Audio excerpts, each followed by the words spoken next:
and welcome with another edition of Interview with the Vampire author. Today we're going to be talking about the wonderful book by Anne Rice called The Vampire Lestat. In this book, it starts off as Lestat, the vampire, obviously, talking about his life in the 80s, about rock and roll, and how vampiric it is, and how he loves it. He's in a band that he started, and they are trying to become famous. In this book, Lestat actually tells his bandmates that he's a vampire, and his name is Lestat.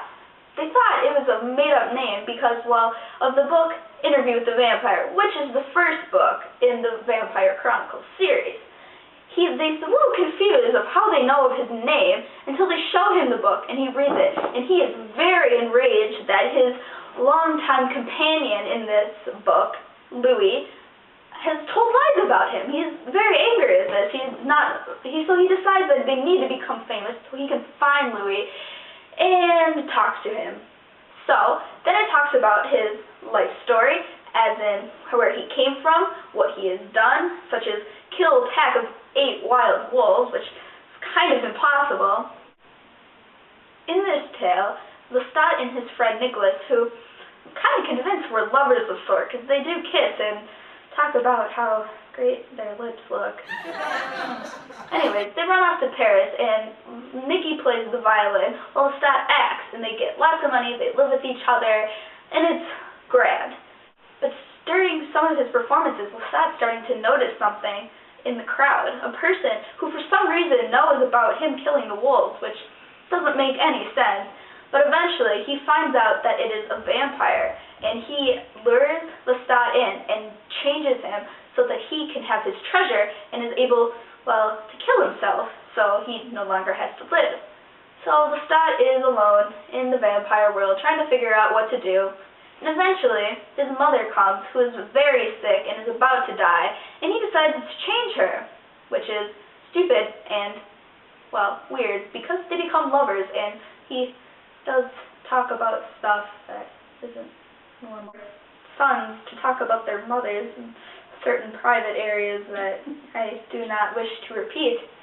Anyways, they start a thing, and then they feel a presence everywhere they go, and it ends up being an old coven of vampires that are devil worshippers and work for Satan, and they want to destroy them because they are breaking the law, which is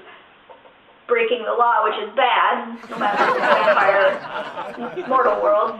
Anywho, so they talk with that group, but I'm getting ahead of myself. So, without further ado, please welcome Anne Rice. Well, Miss Rice, my first question is, what are the 5 rules of being a vampire? Alright, well, the 5 rules of being a vampire that all vampires must follow, I'm going to read it from my book right here. Okay, number 1, that each coven must have its leader, and only he might order the working of the dark trick upon a mortal, seeing that the 2 methods and the rituals were properly observed. 2, that the dark gifts must never be given to the crippled, the maimed, or to children, or to those who cannot even with the dark powers survive on their own. Be it further understood that all mortals who have received the dark gifts should be beautiful in person, so that the insult to God might be greater than the dark trick is done. 3, that never should an old vampire work this magic, lest the blood of the fledgling to be too strong. For all gifts increase naturally with age, and the old ones have too much strength to pass on. Injury, burning, these catastrophes, if they do not destroy the child of Satan, will increase his powers when he is healed. Yet Satan guard the flock from the power of the old one, for almost all, with exception, go mad. 4, that no vampire may ever destroy another vampire, except that the coven master has power of life and death over all of his flock, and that it is further his obligation to lead the old one and the mad ones into the fire when they can no longer serve Satan as they should. It is his obligation to destroy all vampires who are not properly made. It is his obligation to destroy those who are badly wounded, that they cannot survive on their own, and it is his obligation finally to seek the destruction of all outcasts and all who have broken the laws. 5, that no vampire shall ever reveal his true nature to a mortal, and allowed that mortal to live. No vampire must ever reveal the history of the vampires to a mortal and let the mortal live. No vampire must commit to writing the history of the vampire or any true knowledge of vampires, lest such a history be found by mortals and believed. And a vampire's name must never be known to mortals, save for his tombstone, and never must any vampire reveal to mortals the location of his or any other vampire's lairs.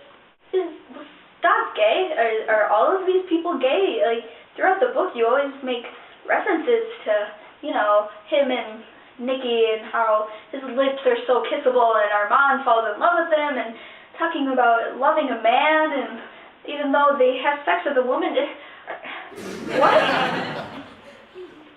Well, the thing about my vampires in the books that I write is that they all search for this companionship, and Armand even expanded on this, that you can never really work without a companion, and you get very lonely after living in eternity forever. So most of my vampires, once they get turned, are bisexual, so sex doesn't work in the same way as the others do. So anyone can love anyone. It's the companionship they search for. That is why Lestat, as well as Armand, and, all the other vampires have either secret gay lovers or flat out like having gay sex. What are the main differences between the vampires in your book and the ones in other vampire stories? Well, my vampires, or at least Lestat and Gabrielle at the beginning, they can go into churches. They are not afraid of crucifixes, so they aren't afraid of any sign of God. Also, Lestat is said by Armand and his band of vampires to love mortals, as in that he is able to live among the immortals, he is able to be one of them, which is what he likes to do, which is why he started his band, even though that is against the rules of being a vampire. They also can all read minds and inflict images, either true or false, to each other. They can talk telepathically to each other, which is, pretty cool. And Gabrielle was able to figure this out when they started moving around, and especially in Cairo, where she starts sleeping in the sand, is that they can survive, not just in their coffins, but they can also sleep in the ground, which is kind of weird, and not a lot of people do it. They kind of would rather be in their coffin. And also, they're almost all secretly gay. They're bisexual, but they all like it.